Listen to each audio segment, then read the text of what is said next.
찌꺼기 TV가 새롭게 시작하는 피슬 스토리, 그 첫 번째 이야기로 나눔의 집 공익 제보자 야즈마 치카사 씨의 이야기를 해보겠습니다. 2020년 5월 19일 MBC PD수첩은 일본군 위안부 피해 할머니들의 거주시설인 경기도 광주의 나눔의 집에서 발생한 인권 침해, 운영진의 후원금 횡령 등을 폭로했습니다. 이 사안은 나눔의 집 김대월 학예실장을 비롯해서 간호사, 회계 담당 직원 등 7명의 용기 있는 공익제보자 덕분에 세상에 드러났습니다. 그리고 이 7명 중에는 일본인인 야즈마 치카사 씨가 있었습니다. 저희가 2019년 3월 정도부터 일단 소위 말해서 내부 조사라고 할까요? 네. 나눔의 집에 문제가 너무 많다. 노동 환경 문제도 있었고, 그리고 할머니들에 대한 잘못된 일도 많이 있었고, 네. 그리고 지금까지 모았던 후원금 제대로 원래 있었던 목적 아니면 나눔의 집이 후원금 모았었을 때 어떤 주장했는지 뭐냐면 할머니들 생활을 위해서, 그렇죠, 잘 모시겠다. 그렇죠. 그리고 일본군 위안 문제 관련되는 사업을 위해서 여러분들이 마음에 필요한다라는 식으로 홍보를 내면서 막대한 네. 88억이라는 막대한 후원금 모았는데요. 그것을 제대로 사용 안 했었고, 네. 그래서 저희가 결국 2020년 5월달 조사 결과를 따라 PD수첩 네. 통해서 공식적으로 저희가 공익제보를 했는데요. PD수첩 방송 이후 경기도는 민간 합동조사단을 구성해서 시설을 운영하는 법인인 사회복지법인 대한불교조계종 나눔의 집과 시설을 조사했습니다. 그리고 2020년 8월 11일 그 결과를 발표했는데요. 국민이 위안부 할머니들을 잘 모셔달라고 나눔의 집에 보낸 후원금은 88억 원이었다고 합니다. 그런데 실제로 나눔의 집 시설에 쓴 금액은 2.3%인 2억 원에 불과했습니다. 그렇다면 도대체 할머니들을 어떤 돈으로 모신 걸까요? 나눔의 집은 무료 양로시설로 운영되어 있었어요. 그래서 국가에서 나오는 지원금이 있었죠. 이런 최소한의 생존을 위한 비용만 할머니들에게 제공된 것이나 마찬가지였습니다. 그렇게 해서 모아진 돈으로 법인은 호텔식 유로 양로시설을 짓겠다는 계획을 갖고 있었습니다. 사회복지법인이라면 보조금, 네. 행정 쪽이나 아니면 국가에서 보조금 받고 운영하는 방식으로 해왔거든요. 근데 그것 때문에 보조금으로만 가지고 나눔의 집에 운영하려고 하니까 막대한 후원금이 있음에도 불구하고 그것을 할머니에게 하나도 쓰지도 않고 직접 후원금으로만 하려고 하니까 원래 모았던 후원금을 가지고 최고의 서비스, 네. 할머니들한테 제공했어야 했었는데 그거 네. 오랫동안 안 해왔던 거죠. 네. 나눔의 집. 경기도 민간 합동조사단의 조영선 공돈당장은 이 사태의 본질이 나눔의 집의 사유화에 있다고 지적했습니다. 여기서 사란 개인 사가 아니고요. 절사자였습니다. 브리핑 이후 7월에 경기도는 나눔의 집 법인이사 11명과 감사 2명 등 13명에 대해서 직무집행 정지 처분을 내렸습니다. 민간 합동조사 방해, 후원금 용도의 사용, 보조금 목적의 사용, 그리고 노인복지법 위반, 기부금품법 위반 등이 이유였습니다. 그리고 9월에는 법인 대표이사이신 월주 스님과 상임이사인 성우 스님 등 5명에 대해서 후원금 운용과 이사진 선임 절차상 문제 등을 책임을 물어서 해임 명령 처분을 했습니다. 그리고 2021년 1월에는 정상화를 위한 임시이사를 파견하여 임시이사회를 구성했습니다. 하지만 해임된 나눔의 집 이사진들은 자신들의 해임을 취소해달라는 소송을 제기했어요.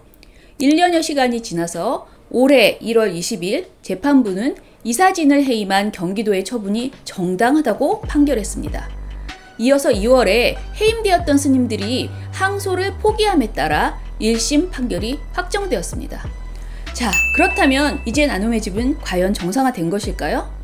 2021년 1월에 파견되었던 임시이사 5명은 1년여 후인 올해 3월 15일 전격 사퇴를 선언했습니다.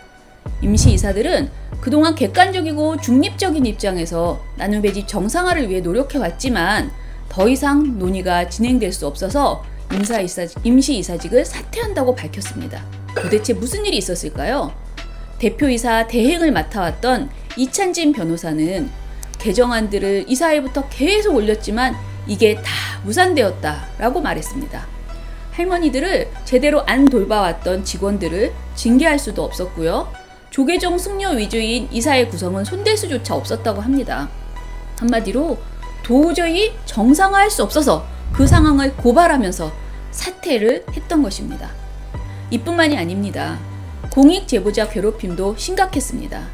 이 중차대한 문제를 용기 있게 폭로해준 7명은 2021년 호루라기 재단이 주는 올해의 호루라기 상과 참여연대가 꼽은 올해의 공익제보자상을 받았습니다. 하지만 그들은 지금 이 시간에도 많은 고통을 겪고 있습니다. 이들은 나눔의 집 운영진 등으로부터 장기간의 괴롭힘과 감시 등을 당해서 정신적 고통을 받았고 결국 지난 4월에 시설 운영진, 법인 대표이사 직무대행, 전임 이사 등을 상대로 해서 7억 원의 손해보상 소송을 냈습니다. 이분들은 무차별 고소 피해와 민원 제기, 그리고 일본인 공익제보자를 향한 인격 모독과 괴롭힘, 상여금 미지급, 일부 원고에 대한 해고 시도, 업무 배제, 일상적인 감시 등을 당해왔다고 합니다. 이것은 모두 공익신고자 보호법이 금지하는 불이익 조치이기도 합니다. 특히 일본인 직원인 야지마 치카사 씨에게 쪽발이, 야! 라고 부르는 등 인격 모독 발언들을 서슴지 않았고요. 일본인이라는 점을 이용해서 일본인을 나눔의 집에서 몰아내야 한다는 현수막을 거는 한편 그가 숙소를 이용하지 못하도록 했다고도 합니다. 2020년 8월 그때가 21일이었었습니다. 갑자기 그 일본군 위안부 역사관, 그 나눔의 집에 같이 붙어 있는 그 박물관이 있는데요. 네. 그 외벽에다가 갑자기 그 현수막 하나를 걸렸었습니다. 네. 그것을 보면 그 일본군 위안부 피해자 할머니들이 계신 나눔의 집에 그 일본인 직원이 몇 마리야 이런 문구가 써 있었고, 그것을 보자마자 제가 운영진한테 가서 그거는 저를 차별화하는 것이다. 네. 왜 그렇게 할 수 있느냐고 물어봤더니 지금 그 있는 그 운영진들이 자기들이 관계가 없다고, 상관없다고. 2021년 10월 27일에는 경기도 인권센터가 우용호 시설장 등 시설 운영진 2명과 법인 직원 1명의 징계를 나눔의 집 법인에 권고하기도 했습니다. 그나마 나눔의 집 정상화를 위한 시민 모임, 광주시 정의당 등 시민사회의 손길이 있습니다. 이들은 광주시가 조계종 종단 측에서 추천 희망하는 인사들로 임시 이사들을 충원해서 종단이 다시 이사회를 장악할 수 있게 함으로써 공익에 반하는 행정을 폈다고 주민감사를 청구했습니다. 6월 12일에는 경기도가 주민감사 청구를 인용하여 광주시를 감사하기 시작했습니다. 60일간 감사 후 결과를 통보할 예정이죠. 하지만 나눔의 집은 5월 25일 임시이사회를 열어서 성화 스님을 새 이사장에 선출했습니다. 나눔의 집이 올해로 설립 30주년을 맞는데요.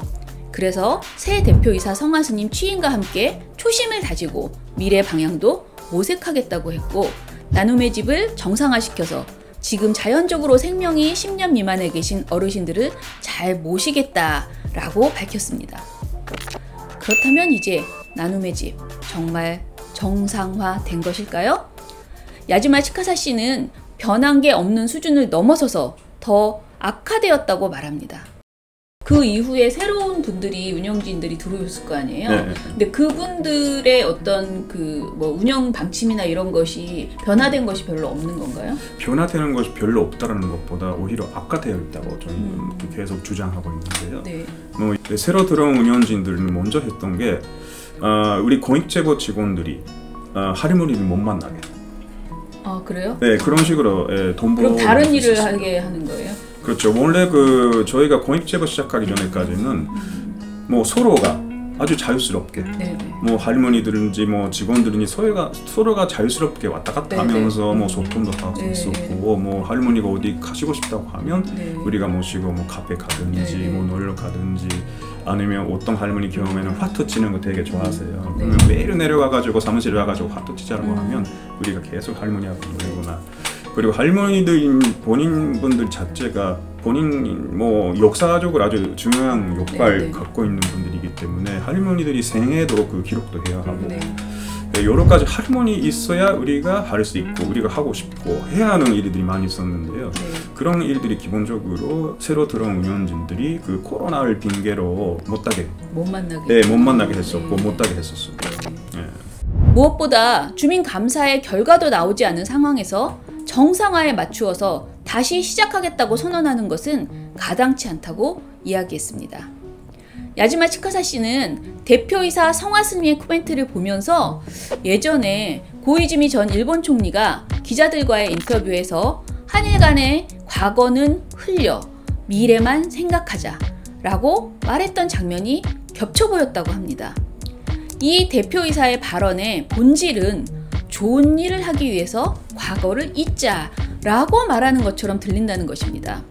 이찬진 변호사는 나눔의 집은 공익법인법에 준하는 개방적이고 독립적이고 투명한 이사회 형태로 운영돼야 한다라고 했고요. 온전히 위안부 피해자 보호시설로 전환하는 것이 정상화의 핵심이라고 말했습니다. 야지마 치카사 씨도 경기도 민간합동조사단의 결과에 따른 형태로 나눔의 집 과거 청산은 이루어져야 한다. 그리고 이 부분을 언급하지 않고 대외적이고 표면적인 정상화 주장만으로는 할머니들의 남은 시간을 행복하게 만들 수 없고 일본군 위안부의 역사를 인류의 공통유산으로 공유화시키는 것 자체가 불가능하다고 강조하고 있습니다. 야지마 치카사 씨의 이야기 2부를 통해서 들려드리겠습니다.